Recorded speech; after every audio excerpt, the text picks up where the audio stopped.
talk about Coriolis effect. It is a natural phenomena that differ when you are in a different hemisphere. The farther you are in the equator, the faster the rotation is. The closer you are in the equator, the slow it goes. Coriolis effect is not the spinning of the Earth. It is an effect on which our local sun, on that ether, is circulating. When our local sun passes through our atmosphere, it always affects on our ether, sending swires of solar energy waves out.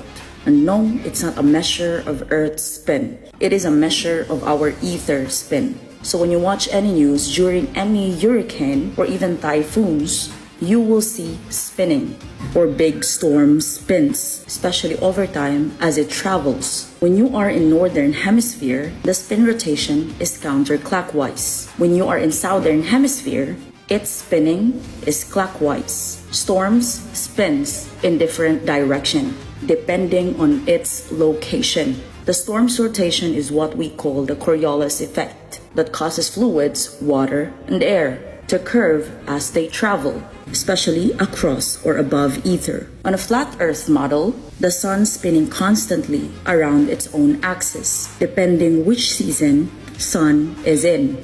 Now, since Earth is flat, it is wider on the round far distance than the points around the poles. So the center of every hurricane is an area with a very low pressure. The higher pressure air surrounding, especially the center of what we call the eye of the storm, is then rushing towards the low pressure, especially the void in the middle. The rotation of our local sun causes currents in our ocean to flow in a circular motion, which help distribute heat around to regulate our climate. It doesn't make sense on a globe Earth. It only works in a flat plane surface. Let's use airplane as an example. An airplane can only land safely on a runway that is stationary. The airplane's orientation and motion is always along its landing path. So when the runway is moving, as you said, we are wobbling at a different angle or a different speed, all the planes will crash on the ground. Hello everybody, welcome to class time. Here's our handy dandy little globe. So I have a question for you. Do you know what the circumference of your globe model is at the equator, which is right here going around the middle of said globe? Are you also aware of what the curvature calculation is? Well, I'll go ahead and answer that for you. The circumference of your globe model, which is at the equator, which just so happens to be the largest part around of the globe, is 24,901 miles. The curvature rate should be 8 inches per mile squared. So, here's what I would like for you to do. Go out and do some observations. Use the Earth curvature calculators available to you online to figure out how this works. Do you seriously believe that the entire universe just started with a big bang? And that there's quintillions of galaxies throughout the entire universe, and that we're just one little tiny solar system within one of those quintillions of galaxies, and there's billions and trillions of stars in our galaxy alone? Which means that the stars must be so far away, almost inaccessible. We'll never be able to reach these because they're so far away in the empty void of space. But why don't we just take a look at what's in our sky? What are we gonna find if we take a camera and we zoom in on one of those twinkling little stars in the night sky?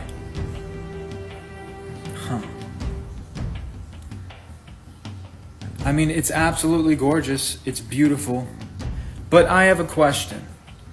Does that look like it's quintillions of miles away? Does that look like it's inaccessible?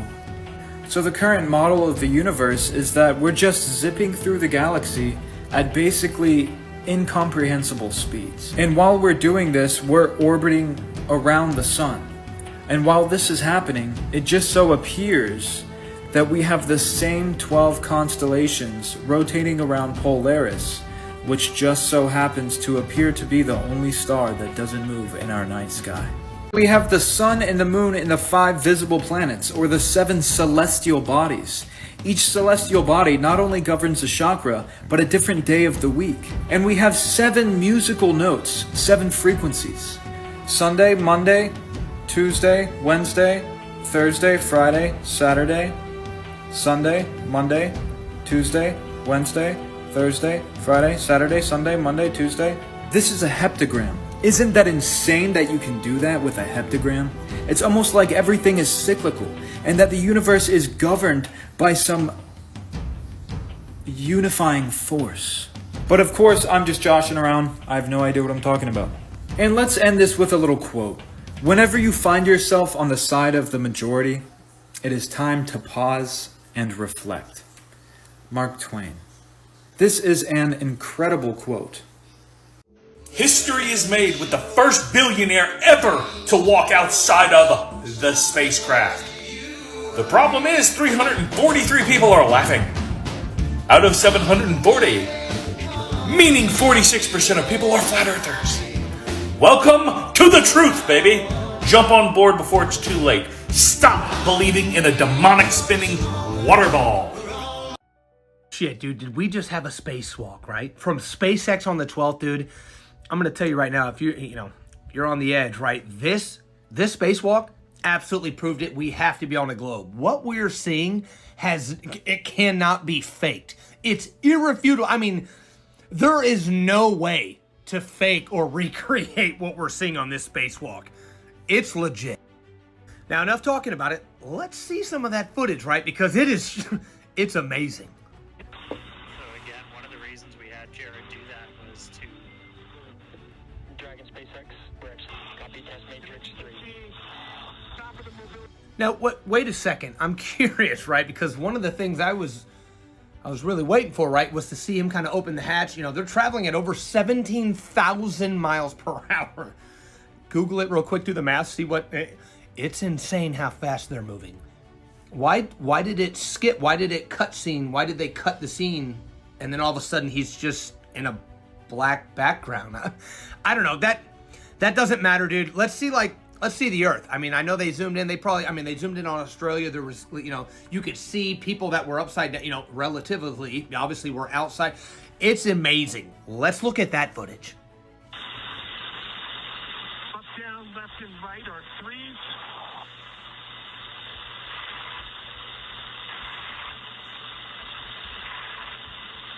Pitch and roll are 3. Yaw is a 2.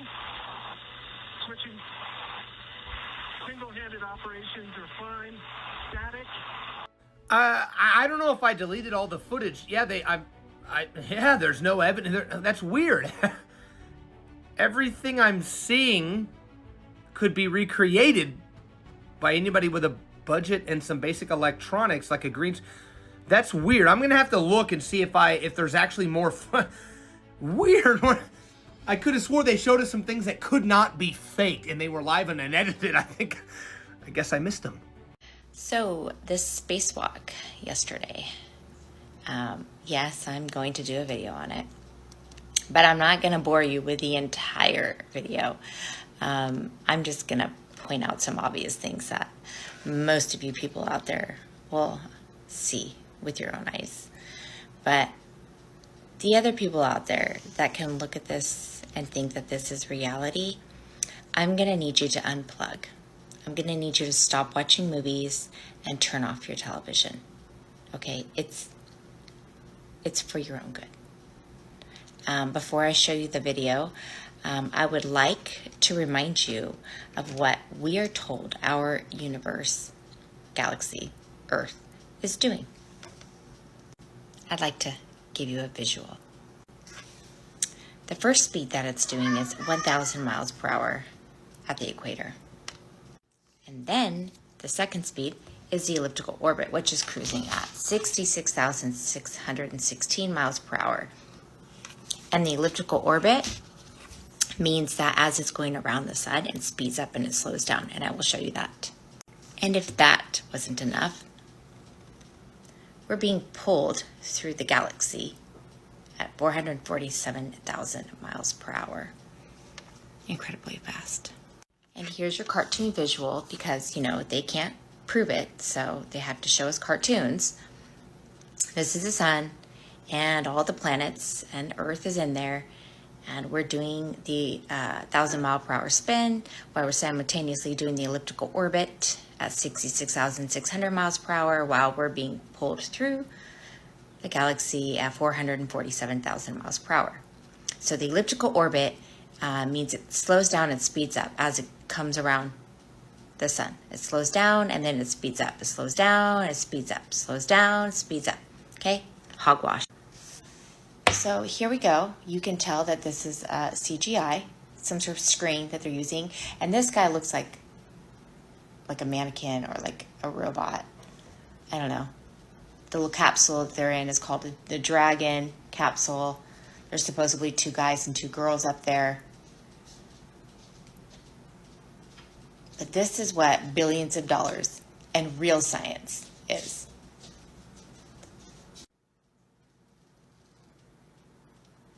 Be careful, don't blink, you might miss something. So remember all of those motions that I told you that the Earth is doing, and then this is what they show us.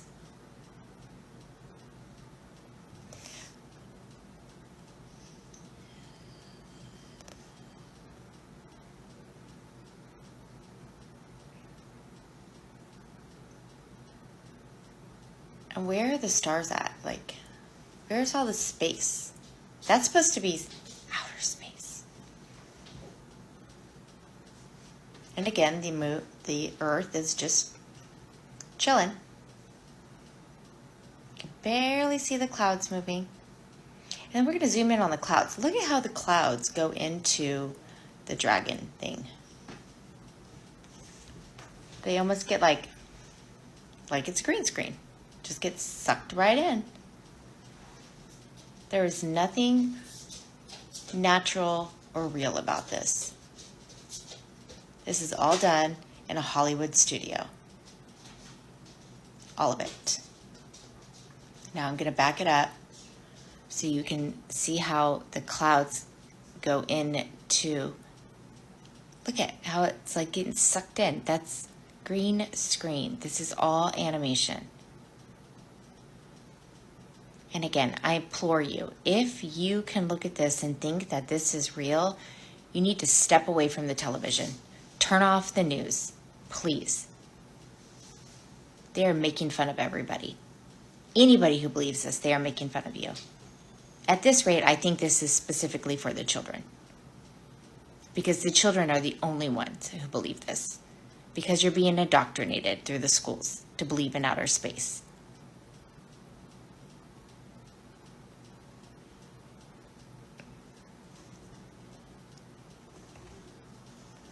What is this? This looks like the scariest opening of a movie I would never see because I don't watch scary movies anymore because I watch the news every now and then and that's enough. What the almighty is happening?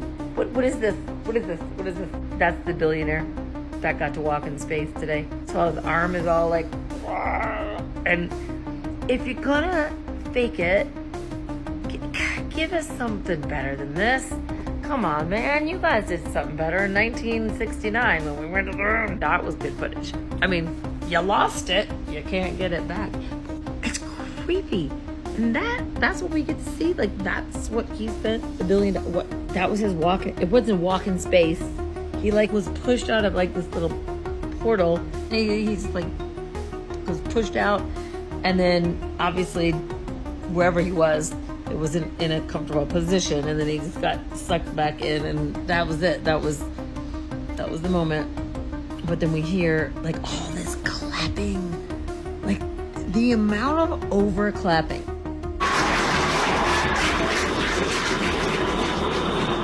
Like it's only done at like film festivals.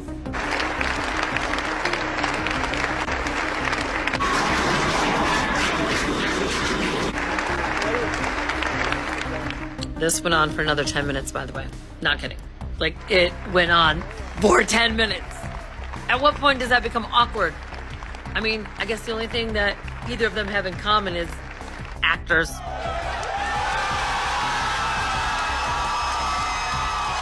clapping and screaming and shouting like this is like they're having the biggest orgasm of their life.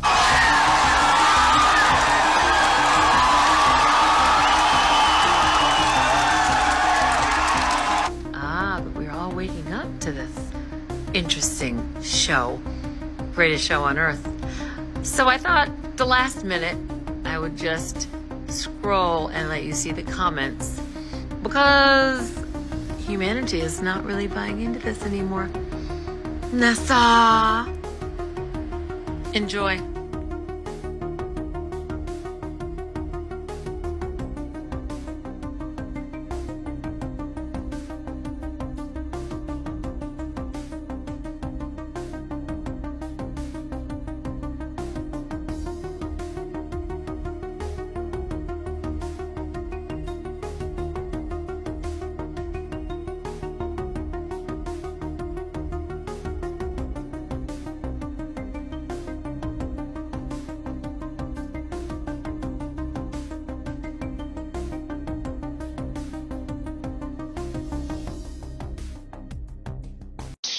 Sure.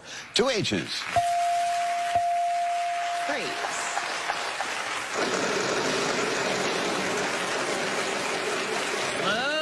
Okay, 800. Can I please see an R? Yeah, 2 R's. Well, you're doing just fine here, Jim. You have $6,900. I would love to buy another vowel, and that vowel would be an A. I know your trick, trying to just take extra time No, and look at the how dare you puzzle. have It's a take trick. back. It's a trick. And now we're out of vowels, so it's spin or solve from this point on, or you can just stare at it for a while. That might help. It'll bring it to you. 700. 700. Can I please see a Y? 1 Y, yeah? Sorry? You know, the trick here is don't worry about not knowing the puzzle. Just go a let word it- at a time, you know? One Just word at a time, that's Pat. it. You've always said it. Don't point at me, Julie. You've always said it. 650. I'd love an M. If you got one, Vanna. I got one. She's got one. Now you've got one. You're up to $8,000. Previously up. 700. P. Yeah. There's gonna be one one. P. Sure. Just little by little. Yep. That's it. I know it. 800. A B? There's no B. Sorry, Jude. You know this. No, sorry, Jude. I'm so sorry. I mean, it's your turn. I think I'm going to solve it. All right, go ahead. Okay, the Earth looks pretty flat to me. Yeah, that's it. There you go. Why risk it? 4 or 5. Go. June does all the work, and you get the money. June, It's a thank you good so deal. much. Thank you, thank you. Thank And you. what you I get am a is girl. 5. It came in the mail, and y'all are opening it with me. Ooh. Smell it. Woo!